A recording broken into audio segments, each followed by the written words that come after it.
အားလုံးမင်္ဂလာပါရှင်ဆရာမတော့ကြားမြင်ဆရာမလေးအောင်မွေဖြစ်ပါတယ်ရှင်ဒီနေ့ကကြတော့ဆရာမကြာတာပရိသတ်သမီးများစုကိုခေါ်စရန်လေးတွေတင်ပေးမှာဖြစ်တဲ့အတွက်ကံပွင့်လန့်ပွင့်ခြင်းနဲ့လုပ်ငန်းကိုင်ငန်းလေးတွေနဲ့ပတ်သက်ပြီးအစိပ်ပြေခြင်းနဲ့ဟဲ့ဆိုရင်တော့ဆရာမတင်တဲ့ပို့လေးတွေကိုများများလေး share ပေးကြပါဒီထဲမှာလက်ပွင့်ကံပွင့်စေတဲ့ရာတရားလေးကိုလည်းဆရာမထည့်သွားပေးမှာဖြစ်တဲ့အတွက်ကြောင့်မလို့ကြာတာပရိသတ်သမီးမှန်တယ်ဟဲ့ဆိုရင်တယောက်ကိုတစ်ခေါက်နှစ်ခေါက်စီ share ပြီးတော့ comment မှာရေးသွားပေးပါရှင်မှန်ရင်မှန်တယ်မှားရင်မှားတယ်ပေါ့နော်အဲ့တော့ကြာတာပရိသတ်သမီးများအတွက်ကိုဆရာမဒီ3လပိုင်းထဲမှာဖြစ်ခဲ့တဲ့အရာတွေရော4လပိုင်းထဲမှာဖြစ်လာမယ့်အရာတွေတော့ကိုဆရာမကတပိုင်းချစီခွဲပြီးတော့ခေါ်သွားပေးမှာဖြစ်တဲ့အတွက်ကြောင့်မလို့ဆရာမလေးကိုမှန်ရင်မှန်တယ်မှားရင်မှားတယ် comment လေးရေးသွားပေးပါရှင်နော်အဲ့တော့ကြာတာပရိသတ်သမီးရဲ့အများစုကဘယ်လိုပြောမလဲဟဲ့ဆိုသူတို့ရဲ့စိတ်ထဲမှာဟိုကမွေးလာကြတဲ့ပေးဆက်ဖို့တတ်ဖြစ်လာသလားလူဖြစ်လာသလားလို့တော့သူတို့ကထင်တတ်တယ်ရှင်နော်ဒါပေမဲ့ကြာတာပရိသတ်သမီးတို့ကတကယ်အကြလို့ရှင်လောကဓာတ်ကပေးဆက်ခိုင်းတာမဟုတ်ပါဘူးရှင်ကိုယ့်ရဲ့စိတ်ကဖြူစင်တဲ့အတွက်ကြောင့်မလို့အရာရာကိုနေနာခံချင်တာ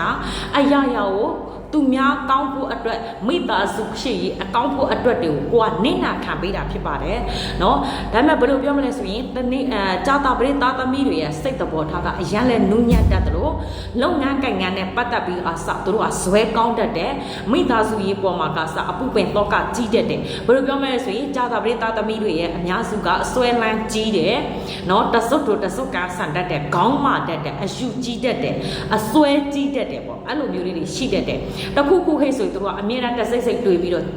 ့ပူနေတတ်တယ်ပေါ့အဲ့လိုမျိုးလေးတွေဖြစ်တတ်တယ်အိမ်တော်ရဲ့အခြေအနေနဲ့ပတ်သက်ပြီးဟိတ်ဆိုရင်လည်းပဲသူတို့ကအမြဲတမ်းပေးဆက်မယ်အမြဲတမ်းကိုပဲသူတို့ပဲအနစ်နာခံမယ်ဟိတ်ဆိုတဲ့စိတ်ကလေးတွေရှိတယ်ပေါ့အဲ့လိုမျိုးเนาะကြာတာပရိသတ်သမီးတွေရဲ့စိတ်ထက်ကအဲ့မျိုးလိုမျိုးတွေရှိတာဘာကြောင့်လဲဆိုရင်တစ်ခါတလေမှာကြာတာပရိသတ်သမီးတွေရဲ့စိတ်အေးနာအေးပါအေးနူးနူးညံ့ညံ့တိတ်တိတ်မွေ့မွေ့နေခြင်းပေမဲ့သူတို့ရဲ့ဘဝအကန့်တွေကသူတို့ရလာတဲ့လောကဓာတ်တွေကအေးချမ်းခြင်းမရှိတဲ့အတွက်ကြောင့်မလို့ဇရိတ်တွေကတစ်ခါတလေအယမ်းကိုပဲကြမ်းချင်လာတဲ့စရိတ်မျိုးဖြစ်တတ်တယ်ဘသူ့မှလည်းမယုံရဲတတ်တယ်လို့မျိုးတယောက်တည်းတကူကောင်းဆန်ပြီးနေချင်တဲ့စိတ်တွေတစ်ခါတလေပေါက်တတ်တယ်ရှင်ဒါပေမဲ့ကြထားလို့ရလားအဲ့ဒီစိတ်မျိုးမရဘူးရှင်နော်ဆင်မပြေတဲ့လူတွေ့ပြီးဟဲ့ဆိုကိုညီချင်တဲ့ကွာသူတို့ရဲ့ပင်ကိုစရိတ်နော်ဘယ်လိုပြောမလဲအိမ်တော်ရဲ့အခြေအနေနဲ့ပတ်သက်ရင်ယုံလွယ်တတ်တယ်အဲ့လိုမျိုးကိုယ့်ပေါ်မှာစကားအပြောကောင်းပြီးဟဲ့ဆိုတာလူနဲ့တစုံလုံးကန်းယုံသွားတတ်တယ်အဲ့တော့ဘာတွေခက်ခဲဆိုတာကြော်ပြရဲဆိုမိဘလက်ထက်ထဲမှာဟဲ့ဆိုနေတယ်မိဘလက်ထက်ထဲမှာမဟုတ်လို့ဥပင်တော့ကများပြီးတော့စီးပွားရေးနဲ့ပတ်သက်ပြီးကြမ်းထမ်းစွာကြော်ဖြတ်ရတတ်တယ်အိမ်တော်ကြပြီဟေးဆိုရင်လည်းအိမ်တော်ရေးမှာကိုကအမြဲလို့နော်အမြဲလို့အနစ်နာခံနေရတတ်တယ်ခမသိရင်မကြကနာဆိုတယ်လို့အဖောက်ပြန်ခြင်းခံရတတ်တယ်ပြောမယ်ဟေးဆိုအ ਨੇ ဆုံးကြာတာပရိသတ်သမီးတွေမှာက4ချိန်သို့မဟုတ်5ချိန်ထိတစ္ဆာဖောက်မှုကိုခံရပြီးတော့မှအိမ်တော်ရေးငြိမ်သွားတတ်တယ်တဲ့နော်အဲ့လိုမျိုးတွေကြုံရတတ်ပါတယ်ကဲ3လပိုင်းထဲမှာဟေးဆိုရင်တဲ့ကြာတာပရိသတ်သမီးတွေကစိတ်တွေအယမ်းရှုပ်ထွေးတာလုံးကြိုက်တွေလည်းအဆင်ပြေပါငွေရေးကြေးနဲ့ပဲဆင်ပြေနေပဲစီပဲဖြစ်ဖြစ်သူတို့ရဲ့စိတ်ကပူပင်တော့ကများလေးလံထိုင်းမိုင်းနေတာဘာလို့ရှေ့ဆက်လှုပ်လို့လောက်ရမှာမသိဘဲကိုဥတီလို့ဥတီရမှာမသိအလွတ်လွတ်နေအလုတ်ထွက်ချင်နေတတ်တယ်လောက်ဖို့ကင်ဖတ်တွေကတွန်းအားပေးမှုကြောင့်နော်ပိအားပေးမှုကြောင့်အဲ့ဒီလောက်ကနေပြီးအလွတ်လွတ်ထွက်ချင်နေတဲ့စိတ်တွေပေါက်တတ်တယ်ငွေရေးကြေးရေးကြောင့်စိတ်ပင်ပန်းတော့ကတွေရောက်နေရတတ်တယ်တဲ့3လပိုင်းတုန်းကပေါ့နော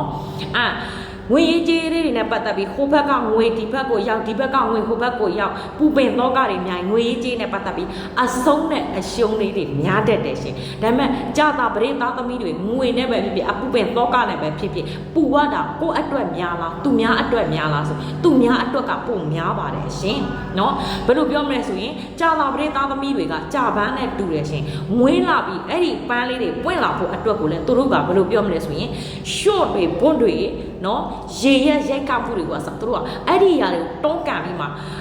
ထက်ကိုထိတက်အောင်သူတို့ကစူးစမ်းပြီးပွင့်လန်းရတယ်ပွင့်လန်းသွားပြီးဟိတ်ဆိုပြတော့လည်းပဲနော်အပေါ်ကနေတန်လေတန်ကိုနော်လောကဓာတ်ရဲ့နေတန်လေတန်ကိုသူတို့ကအများကြီးခံစားအောင်ပါဒါပေမဲ့သူတို့အတွက်ဘယ်ချိန်မှသွားကောင်းလဲဆိုအိုဇာတာကောင်းဖို့ရှိတယ်ရှင်အိုဇာတာကောင်းမယ်သာသမီယာသနာအာကိုမရဘူးဟိတ်ဆိုပြီးမဲ့လေနော်ကိုနဲ့ယင်းနီးခင်မရတဲ့မထင်မှတ်တဲ့လူတွေကိုညီမှုလေးတွေပေးသွားလိုက်မယ်ရှင်နော်အဲ့တော့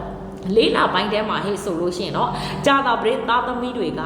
နော်ကံပွင့်လပွင့်ချဲကံထီကံကောင်းပြီးအိမ်ချမြေရဆက်ပျက်စီးလေးတွေဝင်ကိုင်းရှိတဲ့အကျွေးဟောင်းလေးတွေပြန်ရမယ်ရှင်နော်ငွေရေးကြေးနဲ့ပတ်သက်ပြီးပူပင်နေတယ်ဟေ့ဆိုရင်မမျော်လင့်ပဲနဲ့ငွေအထုတ်ကြီးဝင်မယ်ချဲကံထီကံလေးတွေကောင်းဖို့ရှိတယ်ဆက်ပျက်စီးလေးတွေဝင်ဖို့ရှိတယ်ရှင်လူချစ်လူခင်ကံကောင်းပြီးကုညီဖေးမမဲ့လူရှိတဲ့အတွက်တကယ်လို့လုပ်ငန်းကိုင်ငန်းနဲ့ပတ်သက်ပြီးလိုချင်နေတဲ့ဟေ့ဆိုရင်လုပ်ငန်းကိုင်ငန်းပေးမဲ့လူတွေပေါ်ပေါက်လာလိမ့်မယ်အဲ့တော့လေးလပိုင်းတစ်လစာလုံးကတော့ကြာတာပရိသတ်သမီးတွေအတွက်လက်ပွင့်ကံပွင့်ပြီးစိတ်ချမ်းသာပျော်ရွှင်စရာလေးတွေပဲကြုံတွေ့ရမယ်လို့ပြောပါတယ်ဒါပေမဲ့ဗီဇဆိုတာကဖြောက်ပြက်လို့မရတဲ့အတွက်ပူပင်တော့ကတော့ရှိလဲပူမှာပဲမရှိလဲပူမှာပဲရှင်เนาะအဲ့လိုမျိုးကြာတာပရိသတ်သမီးတွေဘာကြောင့်လဲဆိုသူတို့ကတန်တရားတော်တော်လေးများတတ်တာရှင်ကိုယ့်ရဲ့အိမ်အောင်ဘက်ကိုပဲဖြစ်ကိုယ့်ရဲ့လင်ယောက်ျားမိန်းမကိုပဲဖြစ်သူတို့ကအမြဲတမ်းတန်တရားစိတ်ရှိနေတာအဲ့လိုမျိုးဘယ်လိုပြောမလဲငါနောက်မှများတစ်ခုခုလုံးနေမလားငါရှေ့မှများတစ်ခုခုဒီလိုသွားလို့ရင်သူတို့တွေဒီလိုများခက်ကတွေ့ပါမလားဆိုတဲ့အတွေးတွေကအများကြီးရှိတဲ့အတွက်သူတို့မှအေးချမ်းဖို့ခိတ်ဆိုတာသူတို့ကိုသူတို့ပြီးငိမ့်နိုင်မှရမှာပါရှင်เนาะအဲ့တော့ကဲလန့်ပွင့်ကံပွင့်မဲ့ရတဲ့လေးဆရာမပေးမယ်ဟိဆိုပြောတာဘာရတဲ့လေးလဲဆိုရင်မုံလုံးရေပေါ်10လုံးကိုမုံလုံးရေပေါ်10လုံးလုံးပြီးဖျားမှာကတ်လူပူဇော်ပေးပါရှင်သူ့မှာအဲ့ဒီဖျားเจ้าဆောင်မှာကတ်လူပူဇော်ပေးပြီးလို့ရှိရင်10အိမ်ပဲဖြစ်ဖြစ်10ခန်းပဲဖြစ်ဖြစ်မလုံးကြီးပေါ့10လုံးကိုလှူပေးပါเนาะပတ်ကြီးရွယ်အိုတွေကိုပတ်ကြီးရွယ်အိုတွေကိုတိတ်ရော့ကင်းမွန်နဲ့ခေါင်းလျှော့ပေးပါကိုလျှော့ပေးလို့မရဘူးဟဲ့ဆိုရင်လှူပေးပါရှင်เนาะလှူပေးပါတဲ့အဲ့ဒါလေးတွေဟဲ့ဆိုရင်ရှင်တို့မှာအညစ်အကြေးလေးတွေကင်းစင်ပြီးတော့ဘယ်လိုပြောမလဲလက်ပွင့်ကပ်ပိတ်လက်ပွင့်ကပွင့်အဲ့လိုတွေရလာလိမ့်မယ်လက်ပိတ်ကပိတ်နေတာတွေကစပေါ့နော်ဘယ်လောက်ထိလဲဟိတ်ဆိုလို့ရှိရင်ကြာတာပရိသတ်သမီးတွေကဘယ်လောက်ထိအဝိဇ္ဇာညံ့လဲဟိတ်ဆိုရင်ကိုယ့်အိမ်မှာရှိတဲ့ခွေးကိုတော့မှနှင်လို့မသွားတဲ့အနေအထားတွေရှိတယ်ရှင်အဲ့လိုမျိုးညံ့နေတာကဘယ်လောက်ထိကြာပြီလဲဟိတ်ဆိုလို့ရှိရင်ဆံမမြင်တာကကြတော့17လရှိပါပြီရှင်ကဲအဲ့တော့မှန်ရင်မှန်တယ်မှားရင်မှားတယ်ဆရာမကိုကောမန့်လေးမှာရေးသွားပေးပါကဲကြာတာပရိသတ်အမှန်ဟိတ်ကြာတာပရိသတ်တပီမှန်ဟိတ်ဆိုလို့ရှိရင်လက်ပွင့်ကံပွင့်ခြင်းနဲ့ဆရာမနော်နှစ်တစ်မှာစီးပွားတက်လက်ပွင့်ပြီးကံပွင့်ပြီးတော့ချဲကံထီကံကောင်းအောင်ငွေဝင်မဆက်တတဲတဲဖြစ်အောင်ကိုပြောစကားဆိုစကားလေးတွေအောင်မြင်အောင်ဈေးရောင်းဈေးဝယ်နဲ့ပတ်သက်ပြီးအောင်မြင်အောင်လိုချင်တဲ့ဈေးပန်းရင်အကုန်လုံးကောင်းစေချင်တဲ့ဟိတ်ဆိုဒီလိုမျိုးအဆောင်လေးတွေပူဇော်သွားပါရှင်နော်ပူဇော်ပါထိုင်းနိုင်ငံတနိုင်ငံပဲပို့ပါတယ်ရှင်เนาะအဲ့တော့